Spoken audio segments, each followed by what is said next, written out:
Past adjustments.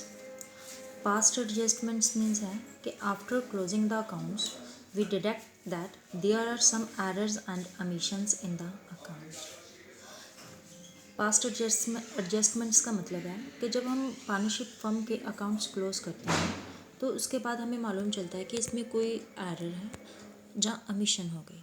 omission means कि हमने record नहीं किया या कोई काम हमसे बीच में छूट गया है. अब एरर किसकी हो सकती है? रॉन्ग डिस्ट्रीब्यूशन ऑफ प्रॉफिट और लॉस, कि रॉन्ग रेशो में उनको प्रॉफिट या लॉस डिस्ट्रीब्यूट कर दिया.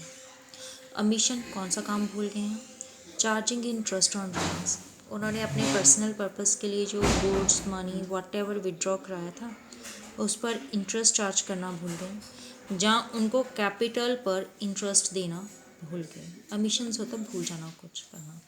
सो पास्ट एडजस्टमेंट्स का पर्पस क्या है कि आप जब पार्टनरशिप के फर्म के अकाउंट्स क्लोज करने के बाद हमें कुछ फाइंड आउट होता है कि हमसे कोई मिस्टेक हो गई है, तो उस मिस्टेक को रेक्टिफाई करने के लिए हम कुछ जर्नल पास करते हैं, जर्नल एंट्रीज. तो उससे कहते हैं past adjustment. Like in this Michael, Ria, Mona and Nisha shared profit in the ratio 3:1. The profit for the last 3 years है 1,40,000, 84,000, 1,06,000 respectively.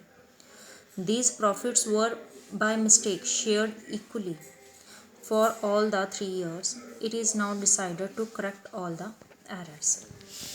अब उनका रेशो था 3:1 में उन्होंने डिस्ट्रीब्यूट करना था, बट बाय मिस्टेक डिस्ट्रीब्यूट क्या कर लिया उन्होंने? इक्वली किया है. किसे इक्वली डिस्ट्रीब्यूट कर लिया? 3 इयर्स के प्रॉफिट्स को. Now come on the solution. अब सबसे पहले हमने क्या करना, तीनों ईयर्स के प्रॉफिट्स को क्या कर लिया मैंने यहाँ प्लस कर लिया, दैट इज़ 3,30,000.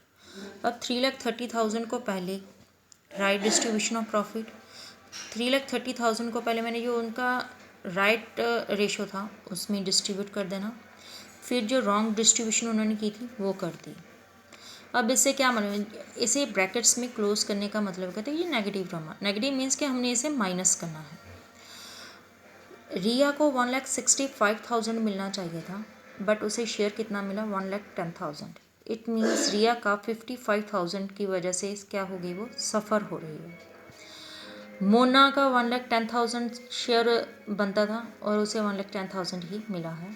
सो मोना का कोई भी एडजस्टमेंट नहीं है. निशा का 55,000 शेयर बनता था, बट उसे कितना मिल गया? 1,10,000. इन दोनों का डिफरेंस कितना आ गया? 55. नेगेटिव टर्म ग्रेटर है, सो नेगेटिव. अब 55,000 इसकी तरफ ज़्यादा जानी, ये 55,000 ज़्यादा प्रॉफिट का शेयर लेगी, गेन ज़्यादा करेगी. तो इसका नेट इफेक्ट निकल गया. निशा के पास 55,000 ज़्यादा गेन कर गई और रिया 55,000 की वजह से क्या होगी? सफ़र. तो इसको अब रेटिफाई करने के लिए हमने जर्नल क्या पास करना, जिसका प्रॉफिट हुआ यानी जिसका फ़ायदा हो गया उसे हमने क्या कर दिया? डेबिट. और जिसका लॉस हो रहा है यहाँ पर सफ़र हो रहा है उसे मैंने क्या कर दिया? Credit. निशा's capital account debit to Ria's capital account with ₹55,000. Adjustment of profit made. This is known as past adjustment, and this is the working note for finding this amount.